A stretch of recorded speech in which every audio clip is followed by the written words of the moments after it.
to Stan the Wine Man TV. I am your host, Stan Rattan, and this is the Blue Collar Wine Show, where I help you spend your wine dollars wisely.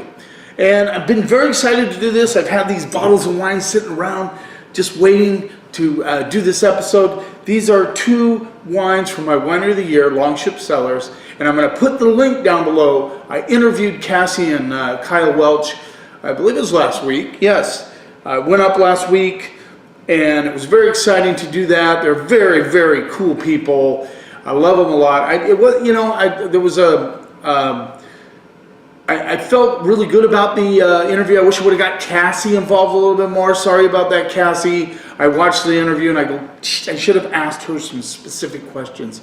But, you know, just their journey, getting into the wine world. They're very young for winery owners, and their wines are stellar. Everyone I've tried, but I have not tried this cab or this blend yet. So I'm very excited to try them. Very, very excited. And in that episode, when I interviewed them, we talked about artistic expression and the bottom line, because I'm always curious how winemakers deal with that, because they all want to make wines in the style that they want, but sometimes that style doesn't always help the bottom line.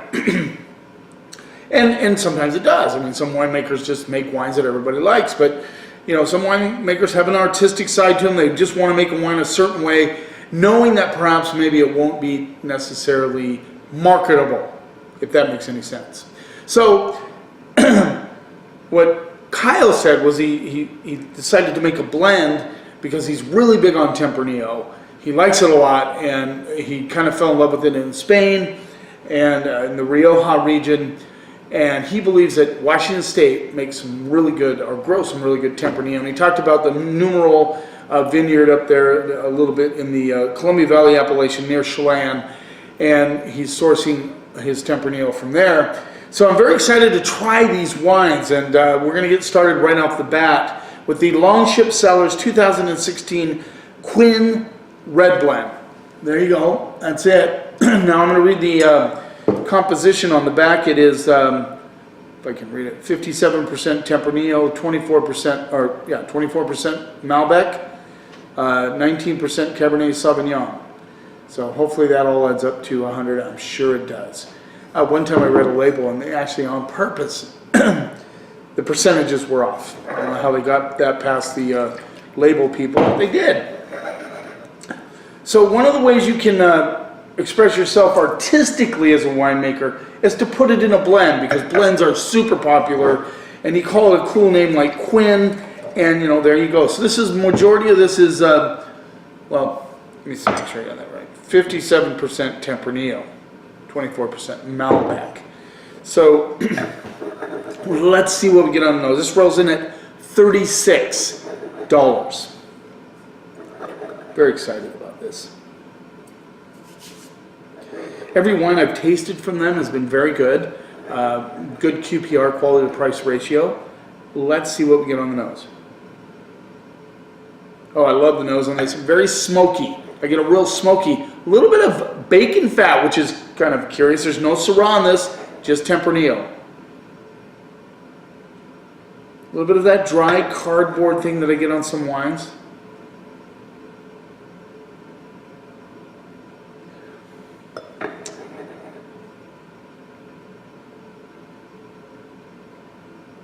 Almost like a combination of strawberries and plums. Little trace of licorice, little trace of tobacco.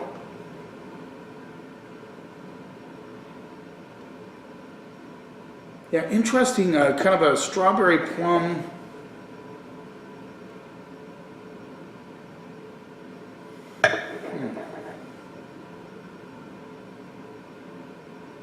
There's something there. It's a little like a sweetness that coming through that I just can't quite put my finger on. But let's see what we get on the palate.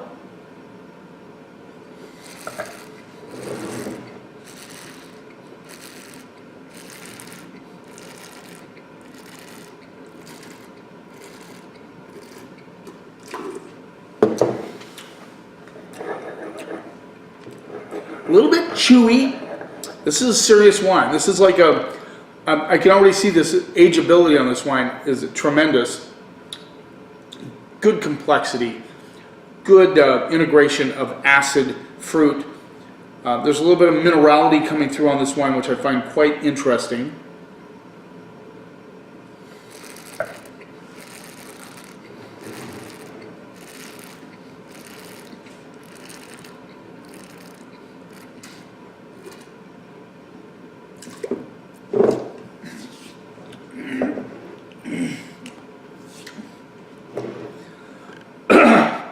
Caught me on the back of the throat there. I get real solid, there's a little bit of bark, a little bit of tobacco, like I said, nice minerality, and I get like it's almost like a block, if that makes any sense, a block of strawberry, plum, and cherry. I mean, like it's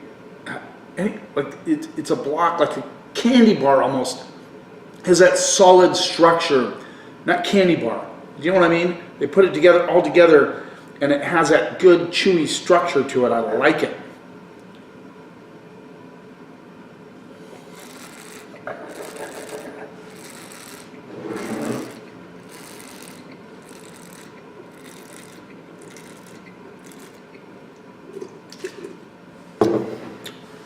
A little bit of, I get a little bit of black pepper notes coming through on the back end. This baby is going to open up big time. It hasn't been open that long. I raced home from work. I opened these up right away, knowing that, you know, they probably wouldn't be fully open, but this is a beautiful wine. I mean, tomorrow, this wine is going to be amazing, and I've been kind of getting on this decanting thing big time. I always encourage decanting, but you know how I do this show. I try to do it as I know most of you will drink the wine. Now, hopefully a lot of you decant. This baby is going to open up more and more and more. I'm going to try it in another 2 or 3 hours. I just know it's going to get better and better. It's got good complexity, good integration. It's got a solid tannic structure, but it's not. The tannins are very approachable, very smooth actually. It has that black pepper note on the back end. I'm digging this wine, digging this wine.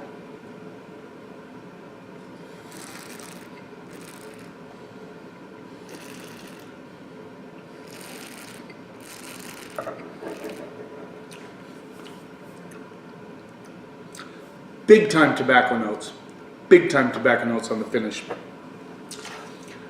This is a needs food. I'm telling you right now, this needs food. It needs roasted chicken. It needs a steak. It needs, in fact, I'm having steak tonight, so I'll probably try it with that. I would have this with a stew. I would have this with duck. There's a number of things you can have this wine with. But it is very solid. It's just going to get better as it opens up. I'm going to go A-. I think it's a very good blend, and I noticed that with Kyle sourcing his fruit, he's finding some really solid places to get this stuff, and I'm very happy with this wine. A-. Let's move on. 2016 Longship Cellars, excuse me, 2016 Longship Cellars Wise Man Cabernet Sauvignon, Horse Heaven Hills. Did I even read the appellation on this one? Yeah, Columbia Valley. This is the Numel vintage. Sorry about that. So Horse Heaven Hills, this rolls in at $40. So unlike his Longship Starship cab, which is kind of his entry level, very smart to do that. He has a upper end cab. I like his Starship cab quite a bit. Very big hit at the store. Everybody likes it there that's tried it so far. So I'm very excited to try this. That Quinn, you know, sometimes when I do these episodes, I think I am going to do a decanting one just because I really want to show the point here. In fact, I'm going to try and get my hands on another bottle of Quinn so I can show that to what I'm talking about. But the cool thing about this whole thing is, and you know, after you've tasted wine for a number of years, you start to understand which wines will open up and which ones won't. And I had that classic example of that Hess Malbec that, you know, I knew it when I was reviewing it, but I didn't trust my instinct, didn't trust my gut, and I gave it a lower grade than I probably should have.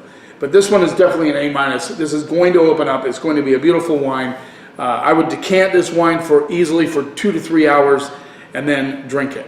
But even right out of the bottle right now, even though it's only been open for a little bit, you know, it's still an A- wine. Let's see what we get on those. So right off the bat, just a really beautiful currant notes.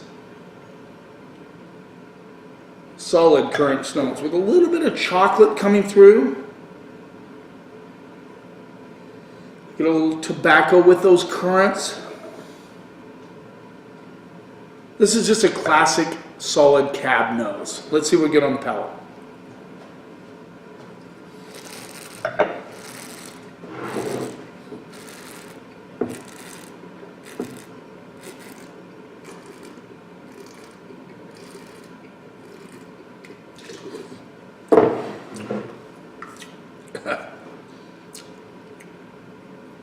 Wow.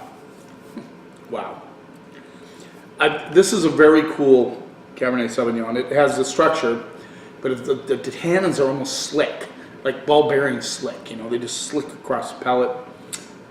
Solid currant notes, but this by no means is anywhere near a fruit bomb, not even close. Good acidity backs the currant notes, and a good solid backbone, or spine as I like to say it, of tobacco, with a little bit of, you know, bittersweet chocolate thrown in the mix.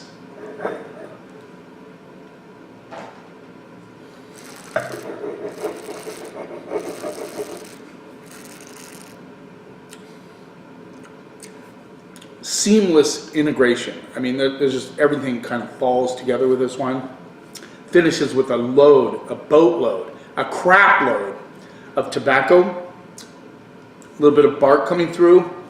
The currants are always there. And the really cool thing I like about this that I noticed just before I took that second sip was there's a lot of like violets and red flower notes coming through in with that tobacco and currants, with that nice kind of slick acidity that's there. Again, a solid food wine. Again, this will open up. Again, this baby will age. Both of these will easily age 5 to 10 years, no doubt about it. Kyle has a nice touch, and you don't always run across winemakers that have that feel for making wine like Kyle does. I've ran across many. I'm a big fan of Josh Maloney. Used to be the winemaker for Milbrand. Big fan of Mike Sheridan. Northwest Totem Cellars no longer exists, but the guy had a touch, and he did a really nice job with his wines. There's a lot of them out there, but Kyle is on the way to being a solid, top-notch winemaker in Washington State, and I wish him all the luck, and I look forward to his future. His Wiseman Cab, I'm going to go A+. Solid cab, well made. Yes.